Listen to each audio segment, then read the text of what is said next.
শিক্ষার্থীবৃন্দ, মাহবুব গণিত গড় টাঙ্গাইলে সবাইকে স্বাগত।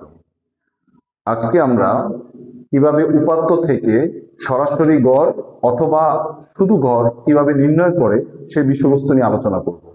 তোমরা বোর্ডে কিছু উপাত্ত দেখতে পাচ্ছ এবং উপাত্তগুলো এলোমেলো থাকে।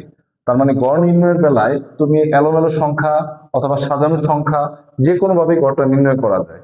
খুব সহজে মনোযোগ দিয়ে দেখো, এখানে আমি একটা সূত্র লিখে রেখেছি। গড়ের একটা সূত্র তুমি কিন্তু জানো যে গড় হচ্ছে কি, যে কয়টি সংখ্যা দেওয়া থাকবে সবগুলো সংখ্যাকে আমরা যোগ করব, মানে হচ্ছে সংখ্যাদ্বয়ের সমষ্টি ভাগ সংখ্যাদ্বয়ের সংখ্যা। তাহলে সংখ্যাদ্বয়ের সমষ্টি বা যোগফল, সবগুলো সংখ্যা যদি তুমি যোগ করো, তুমি সবগুলো সংখ্যা প্রদত্ত যোগফলটি আমাদের আসে 230। প্রত্যেকটি সংখ্যা যখন তুমি সিরিয়াল ওয়াইজ তুমি যোগ করবে, তোমার প্রাপ্ত রেজাল্ট আসবে এখানে সবগুলো সংখ্যা 230। এবং সংখ্যাদ্বয়ের সংখ্যা, এখানে মোট কয়টি সংখ্যা আছে? 1 2 3 4 5 6 7 8 9 10 11। তাহলে টোটাল সংখ্যা আসছে 11টা।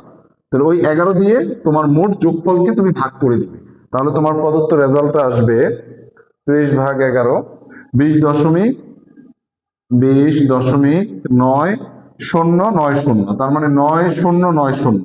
এখন দশমিকের পরে আমরা দুইটি ঘরের পরে দুই ঘর যদি 50-এর বেশি থাকে, তাহলে তার আগের ঘরের সাথে আমরা 1 যোগ করে দিই, তাহলে 9 1। তাহলে ওই পরের সংখ্যাগুলো কিন্তু আর কাউন্ট হবে না। তাহলে 20.91 হচ্ছে তোমার প্রদত্ত গড় নির্ণয়ের ফলাফল। ক্লাসগুলো কেমন হচ্ছে অবশ্যই কমেন্টে জানাবে এবং বেশি বেশি করে ক্লাসগুলো শেয়ার করে দেবে।